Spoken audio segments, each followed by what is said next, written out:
Нивото на Охридското езеро се спушта до минимално дозволената кота. Од граѓанската иницијатива Охрид СОС со апел до Елем да се затворат испустите на Дрим во струга, бидејќи водата во езерото значително е намалена. Според последните мерења на Елем, нивото денес изнесува 693,26 метри надморска височина, што е на само 16 сантиметри до минимално дозволената кота.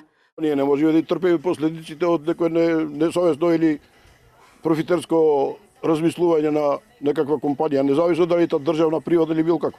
Проблемот со кој се соочуваме во еден голем временски континуитет од ден на ден предизвикува се поголеми последици. Наметнатите осцилации на езерото се опасни, велат експертите. Елем не смее Охридскиот природен резерват да го претвора во акумулационен базен, додаваат тие. Укажува дека од почетокот на месец март па се до јуни нивото на езерото алармантно се покачи за критични 86 сантиметри над дозволениот максимум, а само 4 месеци подоцна тоа нагло се празни. Податок кој се занемарува е испарувањето на водата. На годишно ниво испаруваат преку 350 милиони метри кубни вода, а со климатските промени ќе се соочиме со уште поголем проблем, потенцираат еколозите. Постои опасност нивото на вода во Охридско езеро испарувањето да се дуплира, значи 700 милиони метра кубни вода да испарува или да се троstruči. Тога ние мораме да размислиме за промената дека ќе биде таква да мораме да преземеме некои напори да ни се сочува нивото на вода во Охридско езеро. Мој став е, јас работам и на тоа да се направи во Дебраца горе 2 акумулации со вода. Експертите со години наназад укажуваат и дека проблемот лежи во нерегулираниот истек на водата од Охридското езеро.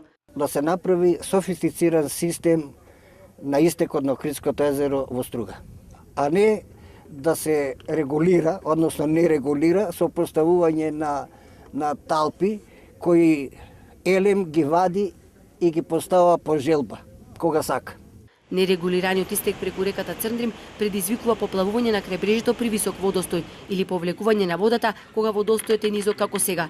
Големи површини од езерското остануваат суви, предизвикувајќи изумирање на голем број ендемични растителни и животински видови. Во каналот Студенчишта сега природно влегува голема количина на плашица, која може да угини поради недостаток на кислород.